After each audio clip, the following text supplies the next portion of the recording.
I'm Adisa Tinoga, an ex-Wall Street investment banker.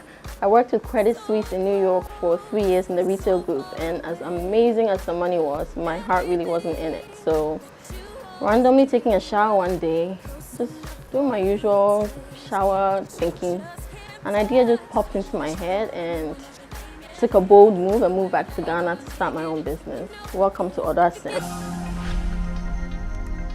Now tell me, in setting up the business, what were some of the challenges that you faced in setting up that particular business?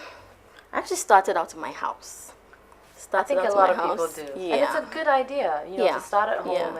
And it was mostly online and phone-based. I would do deliveries, send emails about, and then slowly, like word of mouth, one happy client refers another happy client.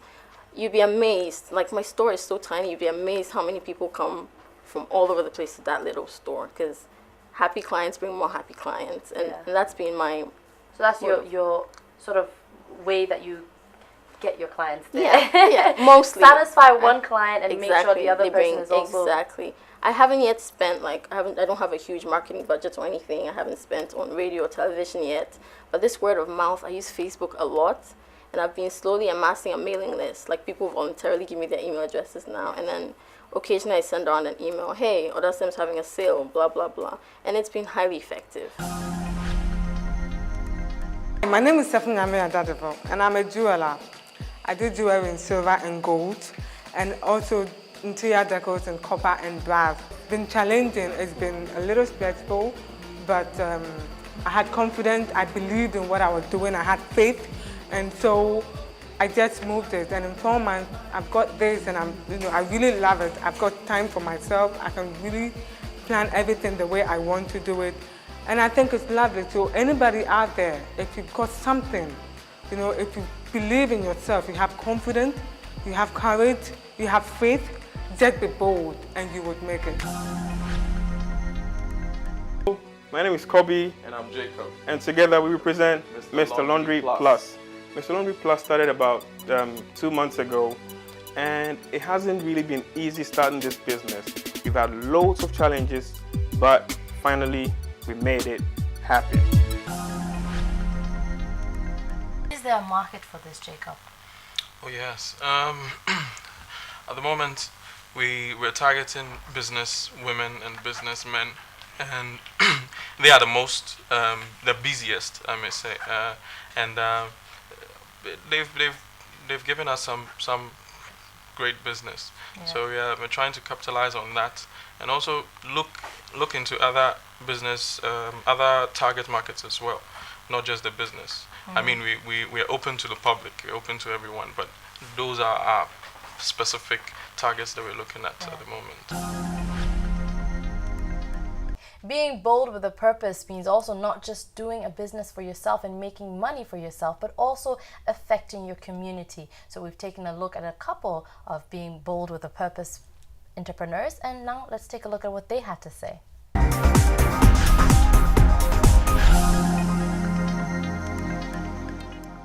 When the child takes breast milk for a period, it brings some out.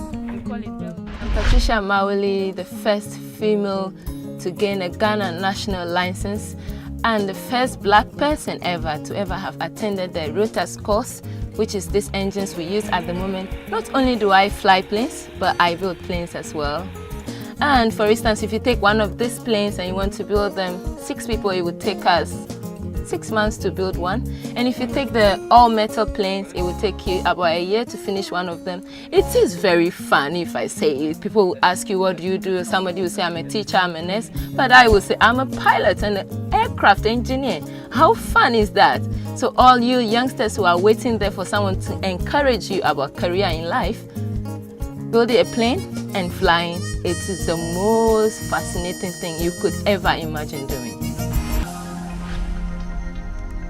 So now, having started your own business, I mean, what do you think, how can you really put yourself, or how do you plan on marketing these shoes? Because I mean, there are a lot of shoemakers all over. What are some of the techniques and, that you're going to use? Well, what makes our shoe company different is the business model, which is rewarding Ghanaian talent via high-end shoes.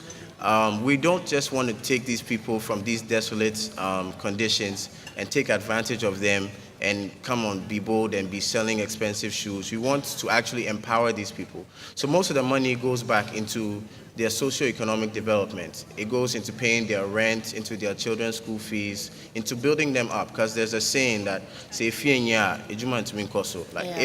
it's not going well at home, you can't work well. Okay, tell me, both of you have your own jobs. Are you? Yeah, I'm a student. I'm in Ghana Telecom University, and an IT major. So this is something that you guys are doing on the side. Yes. Now, what are some of the biggest challenges that you face? Getting the shoemaker, number one. Getting the right shoemaker. We went through at least 30 or 40 people before we get one person who can actually do the shoe to our specifications, deliver on time, whatnot. And the common problem amongst all of them is they don't have money and they have poor management skills. This is the shoemakers that you're talking about. These are the shoemakers. So you meet someone and he says he's been doing shoes since 1981, and he's at the same place he's been since 1981 because he doesn't have the vision and he has not made the effort to move the shoe company to the next level. Okay. Everybody, my name is Jonama and I grew up in Kanishi. Kanishi happens to be one of the toughest areas where you can live in.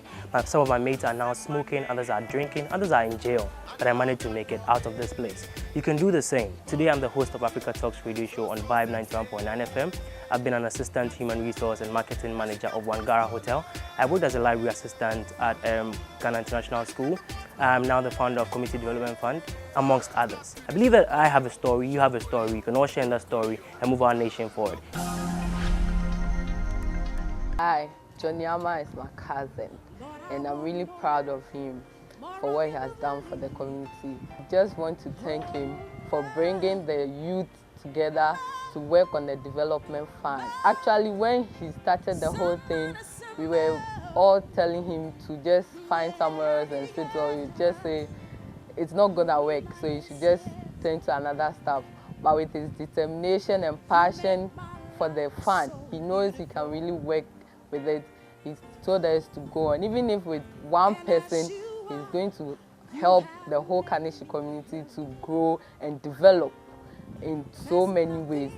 He helped so many people. We came around later and we all gathered and see to his plans and styles, and we helped people to pay their school fees, help people to improve on whatever they wanted to do. My name is Elvis from Trashy Bags. I work here with Trashy Bags, and Trashy Bags is about being conscious about your environment. So we are inviting you all to be bold when it comes to initiatives to help clean our environment. Be bold. More about this amazing, I'd say it's an invention, a business invention that's really innovative, and it's you guys really thought outside of the box. So now tell me, how did this idea even come about in the first place? I think for nearly 3 years now, our Stuart Gold is our managing director, and then also he worked with a Ghanaian partner. They did something they called the WWW Stop Killing Us in Ghana, and then later on, Trashy Bags was born out of the need also to clean the environment, because we realized that governments and other institutions struggled a lot to maintain cleanliness in our environment, but we saw the difficulties in making people really come to appreciate that. So Trashy Bags was really the need to be able to clean the environment by sensitizing people that all these plastic, even though they've outlived their usefulness, they could be used for useful products, at the same time cleaning the environment, and I think that's how it all started. Wow. What is it that you do? Well, first and foremost, before we even begin, we just want to thank you so much for inviting us on this show. Of course. It's a pleasure to be here. But, pleasure to have you. Thank you so much. But what we are is we're the founders of the Ghana Student Education Fund. And what the Ghana Student Education Fund is, it's a collegiate-based non-profit organization that basically caters to brilliant but needy kids in Ghana. Okay. Yeah. And Michelle, how exactly did you guys come up with this idea? When did it start? Okay, I think Stan will be in a good position to share that. But then I was in Ghana when Stan got in touch with me and basically said, look, I'm there in the States and we're thinking about trying to do something to help to help the country. And he was talking about, probably doing something in the area of education. I mean, at that time, we're looking at so many different ideas, and finally said, okay, well, let's try and do something in the area of education. So that's basically how the whole thing started. So Stan came down, we, just tried to get some understanding into education in the country, try to find out what the problems are. And we realized basically that where we could make an impact was to try and identify what they call it, kids with potential, and try and support them to go far academically and then to be able to make an impact as well. Let's take a quick break. We'll be back in a moment with some more.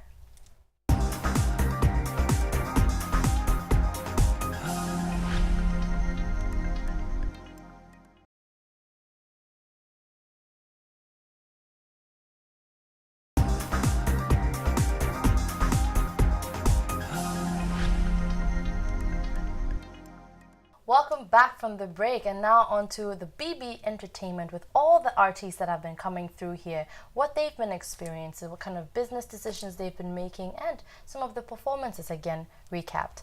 Let's take a look.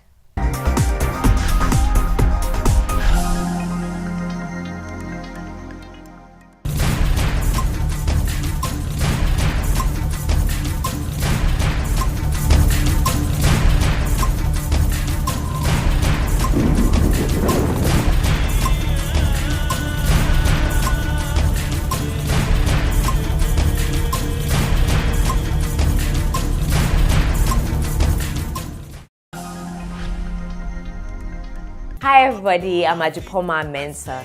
Welcome to my gallery.